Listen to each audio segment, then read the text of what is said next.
আমরা আজকে রাজপথে নেমেছি যে এই রায় যাতে অবিলম্বে অতি দ্রুততার সহিত কার্যকর করা হয়, কারণ রায় কার্যকরের মধ্য দিয়েই বাংলাদেশের মানুষ ইনসাফ পাবে।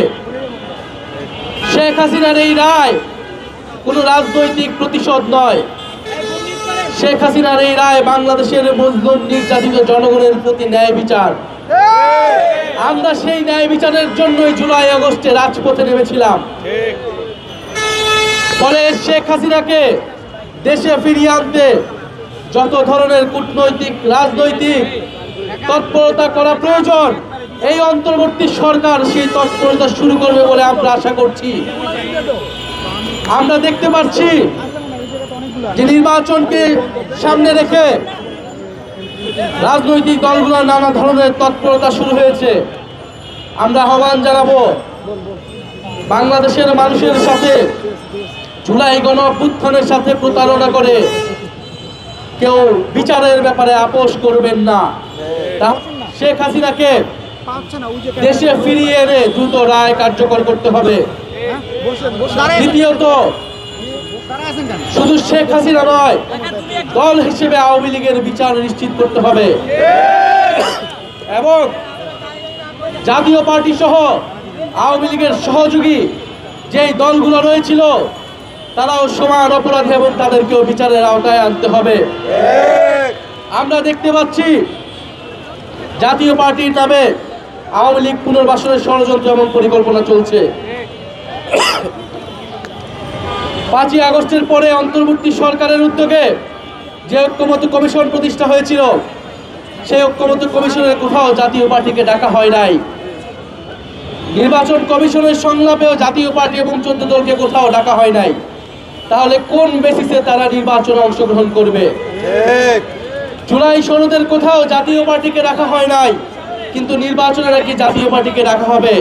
এটা একটা চক্রান্ত এবং ষড়যন্ত্র। এই ষড়যন্ত্রের বিরুদ্ধে এনসিপি মাঠে থাকবে।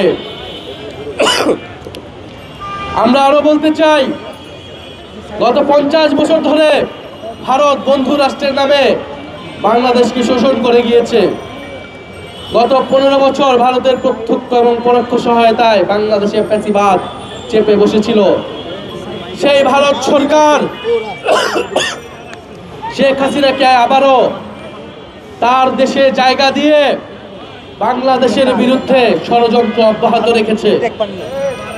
ভারত সরকারের প্রতি আমাদের আহ্বান থাকবে, যদি বাংলাদেশের সাথে সত্যিকার অর্থে সম্পর্ক করতে চান, যদি চান বাংলাদেশের জনগণ আপনাদের প্রতি সুসম্পর্ক বজায় রাখবে, তাহলে অবিলম্বে শেখ হাসিনাকে দেশে পাঠানোর ব্যবস্থা করুন।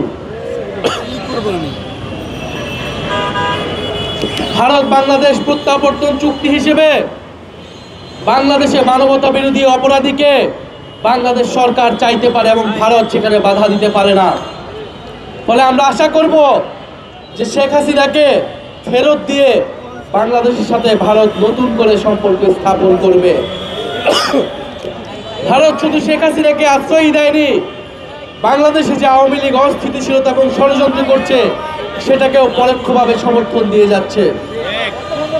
আমরা ভারতের জনগণের প্রতি আহ্বান জানাবো যে আপনারা আপনাদের দেশে কোনো গণহত্যাকারীকে আশ্রয় দিবেন না।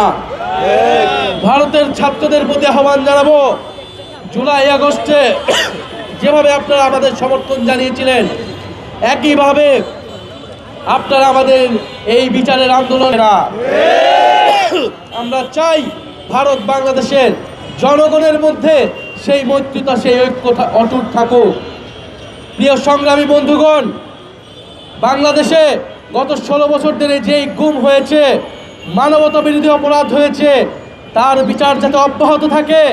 শেখ হাসিনা সহ যে সকল পুলিশ এবং সন্ত্রাসীরা জুলাই আগস্টে গুলি চালিয়েছে, তাদের বিচার যাতে অব্যাহত থাকে।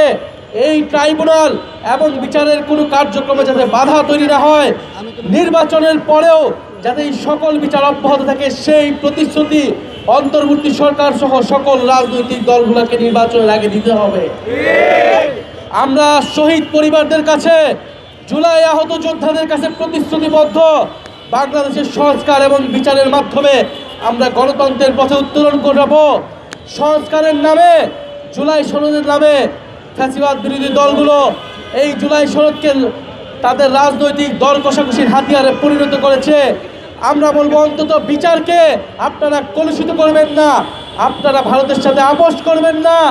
এই সরকার যাতে কঠোর থাকে এবং বাংলাদেশের জনগণ যাতে রাজপথে এই বিচারের রায় কার্যকর না হওয়া পর্যন্ত তাদের সরব উপস্থিতি রাখে, সেই আহ্বান আমরা জানাচ্ছি।